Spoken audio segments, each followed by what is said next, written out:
43e jour de grève et toujours aussi...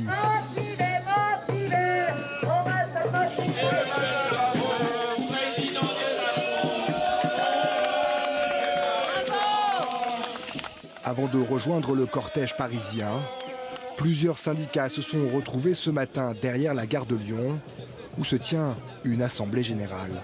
Je sais que même si c'est difficile, même si tous les jours on se pose des questions, eh ben il faut qu'on tienne.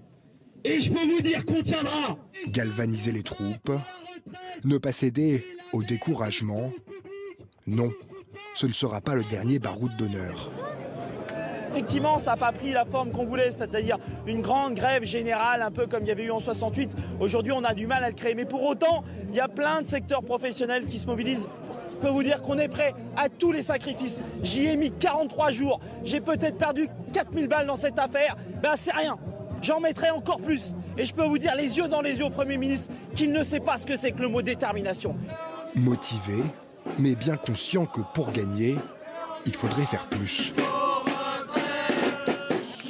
Ce qui manque, très franchement, je pense que si ce pays, si la France arrêtait pendant 3 jours avec une grève générale, ça serait plié, il ne pourrait pas tenir, parce qu'on ne tient pas contre tout un peuple.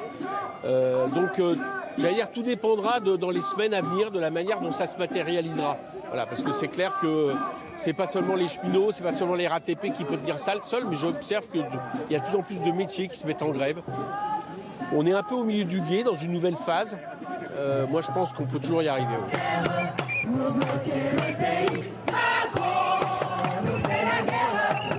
43e jour de grève et 6e jour de mobilisation.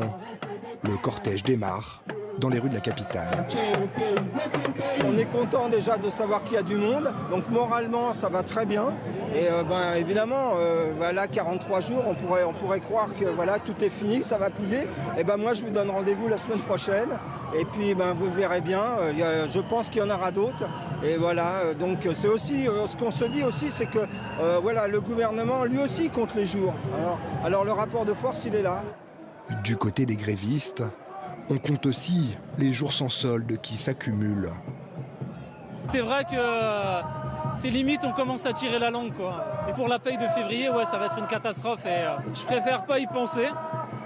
Au moment où les factures vont tomber, c'est là que je vais commencer à réaliser et je vais essayer de me débrouiller. Je vais voir avec mon entourage s'ils peuvent me dépanner.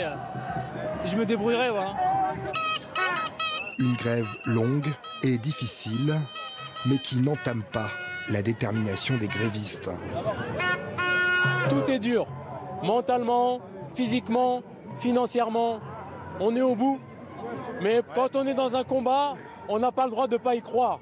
Donc là, on est des millions de Français, on est des millions à y croire et jusqu'au bout, on y croira. Selon la CGT, ils étaient aujourd'hui 250 000 dans les rues de Paris. Jeudi dernier, lors de la précédente mobilisation, la Confédération syndicale avait annoncé que 370 000 personnes avaient manifesté.